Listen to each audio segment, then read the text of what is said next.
جہاں تک نور کا مسئلہ ہے، آپ نے خود فرما دیا میں بشر ہوں، اگر کوئی اس کے خلاف عقیدہ رکھتا ہے آپ کے بارے میں صحیح نہیں ہے. اور اس سلسلے میں ایک اور حدیث تائید کے طور پر رکھ لیں.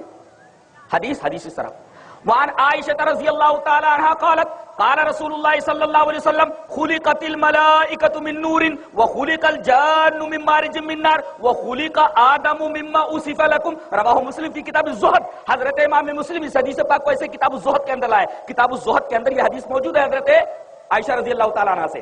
حضرت عائشہ رضی اللہ تعالی عنہ فرماتی ہے کہ اللہ تعالیٰ نے فرشتوں کو نور سے پیدا کیا ہے. خلقت الملائکۃ من نور، ملائکہ کو نور سے پیدا کیا گیا. وخلق الجان من مارج من نار، اور جنوں کو آگ کے شعلے سے بنایا گیا. وخلق آدم مما اوصف لكم، اور آدم کو پیدا کیا گیا اس چیز سے جو تمہارے لیے بیان کر دیا گیا ہے قرآن میں جو ہے کہ انسان کو تراب سے مٹی سے بنایا گیا ہے، اور آپ آدم کی اولاد ہیں لہذا آپ بشر، آپ نور نہیں ہے. اس لیے کہ 3 کیٹیگریز بیان کی گئی، فرشتے اور جنات اور انسان. فرشتوں کے بارے میں بتایا گیا کہ ان کی تخلیق نور سے ہوئی ہے، جنوں کے بارے میں بتایا گیا کہ ان کی تخلیق نار سے ہوئی ہے، نور نار. اور اس کے بعد تیسری کیٹیگری ہے انسانوں کی جس میں تمام انبیاء آ گئے تراب مٹی سے، اور جو مٹی سے بنا ہوا ہو بشر ہوتا ہے، وہ نور سے نہیں.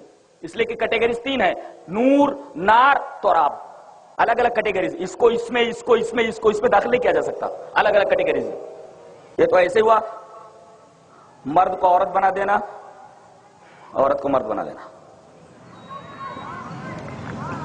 اور ایک سیارہ دوسرے سیارے کے مدار میں داخل ہو جائے. سورج چاند کے مدار میں، چاند سورج کے مدار میں، نظام عالم درہم برہم ہو جائے گا.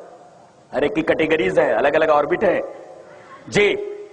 تو یہ ہوا کہ نبی کریم صلی اللہ علیہ وسلم بشر ہیں. ایک مسئلہ اور، سایہ تھا آپ کے کہ نہیں؟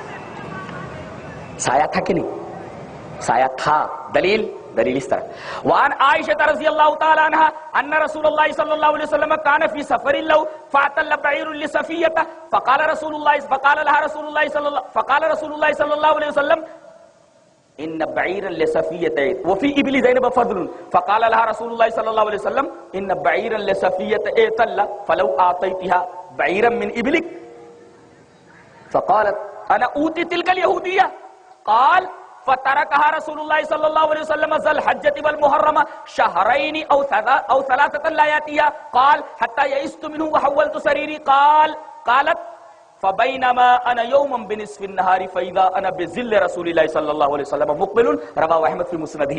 حضرت امام احمد بن حنبل رحمہ اللہ اپنی حدیث کی کتاب مسند احمد کے اندر یہ روایت ایسی لائے. میں نے پوری روایت پڑھ دی ہے، میری عادت ہے میں روایت کا ٹکڑا نہیں پڑھتا، میں پوری روایت ان سے، اور اگر مجھے معلوم نہ رہے کس باب میں ہے تو حدیث بیان نہیں کرتا اگرچہ پوری حدیث مجھے یاد ہو. یہ حدیث مسند احمد میں موجود ہے، اور مسانید کے اندر حدیث کا ڈھونڈنا بہت آسان ہے. حضرت عائشہ رضی اللہ تعالیٰ عنہ سے مروی روایت ایک جگہ سے موجود ہے. حضرت عائشہ رضی اللہ تعالیٰ عنہ کی مرویات جہاں ہے، حضرت عائشہ کی مرویات کھول لو وہاں یہ روایت مل جائے گی.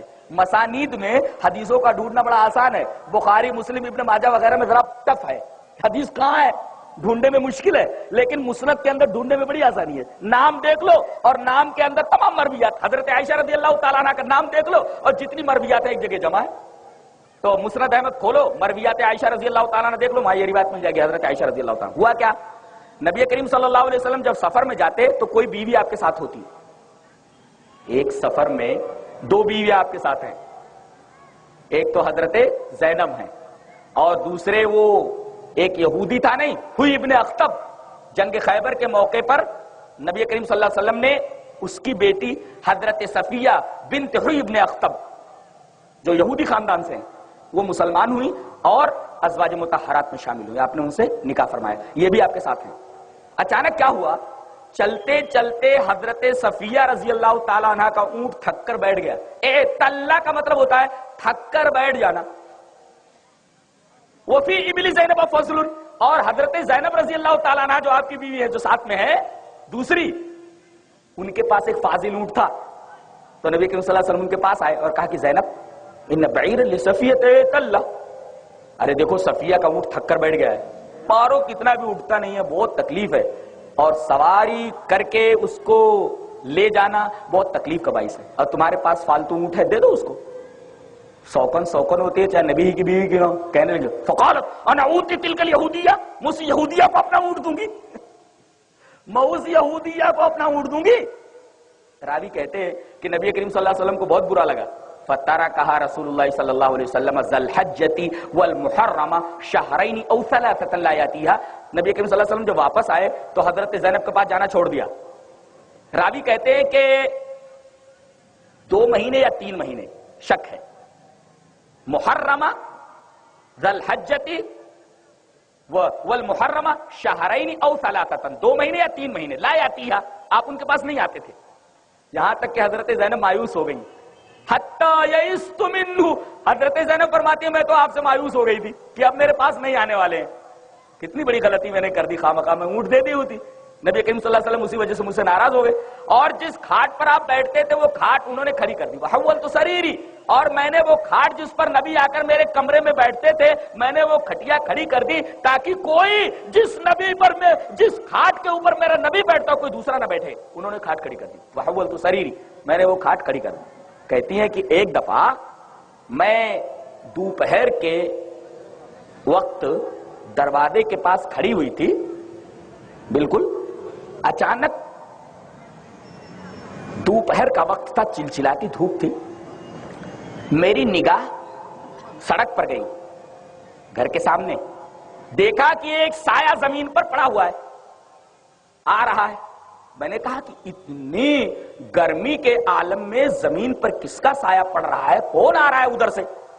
اچانک میری نگاہ اٹھی فَإِذَا أَنَا بِظِلِّ رَسُولِ اللَّهِ صلی اللہ علیہ وسلم مُقْبِلٌ میں نے دیکھا کہ رسول اللہ صلی اللہ علیہ وسلم کا سایہ آ رہا ہے. یہاں دیکھیں حضرت زینب فرما رہی نبی کریم صلی اللہ علیہ وسلم کا سایہ ہے بِظِلِّ رسول اللہ صلی اللہ علیہ وسلم, رسول اللہ صلی اللہ علیہ وسلم کا سایہ آ رہا ہے. یہ حدیث بتا رہی ہے کہ نبی کریم صلی اللہ علیہ وسلم کا سایہ تھا. اچھا کہتے ہیں کہ سایہ اگر مان لیا جائے نبی کریم صلی اللہ علیہ وسلم کا تو زمین پر پڑے, تو زمین پر پڑے آپ کا سایہ لوگ روندیں, لوگوں کو سمجھ نہیں آتی. سایہ کبھی بھی روندا نہیں جا سکتا. سایہ اگر زمین پر کسی کا پڑا ہوا ہو آپ اس کے اوپر پیر رکھیں نا تو کبھی نیچے نہیں رہتا, فوراً آپ کے اوپر آ جائے گا. یہ یاد رکھیں ہمیشہ, سایہ کی عادت ہے, سایہ کبھی پیر کے نیچے نہیں آتا, کسی چیز کے نیچے نہیں آتا.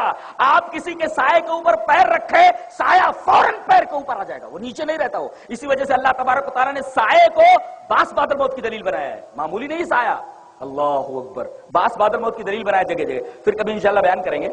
تو سائے کی عادت یہ ہے کہ کبھی زمین پر کسی پاؤں کے نیچے نہیں رہتا. آپ کسی سائے پر پیر رکھیے نا سایہ تمہارے اوپر آ جائے گا, پیر کے اوپر آ جائے گا. میں نیچے کیوں رہوں, میری عادت ہے میں اوپر رہتا ہوں. لہذا یہ کہنا نبی کا سایہ زمین پر پڑے لوگ اسے روندے, ارے جب زمین پر پڑے گا کوئی روند ہی نہیں سکتا تو سایہ مان لینے میں حرج کیا ہے.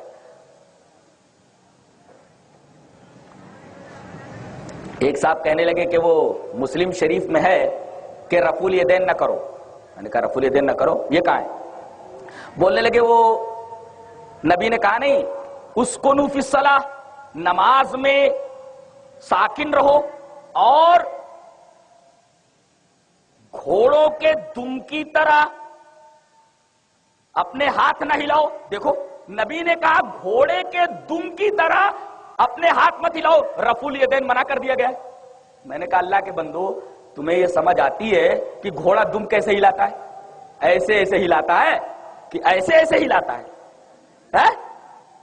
دیکھنا ہو تو جا کر کے دیکھ لو بھائی, گھوڑا دم ایسے ایسے ہلاتا ہے اور رفع الیدین کیسے ہوتا ہے؟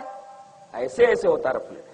لہذا وہ حدیث خود بتا رہی ہے گھوڑے کے دم کی طرح ہاتھ مت ہلاؤ, یہ رفع الیدین سے تعلق ہی نہیں رکھتی, اس لیے کہ رفع الیدین گھوڑے کے دم کی طرح ہلنے کی کیفیت نہیں ہے اس کی, بلکہ رفع الیدین اوپر نیچے ہوتا ہے نہ کہ دائیں بائیں. گھوڑا دائیں بائیں دم ہلاتا ہے اور رفع الیدین اوپر نیچے ہوتا ہے. حدیث خود بتا رہی ہے, اور اگر نہ سمجھ میں آتا ہو تو کسی گھوڑے والے سے دوستی کر لو, معلوم ہو جاتا.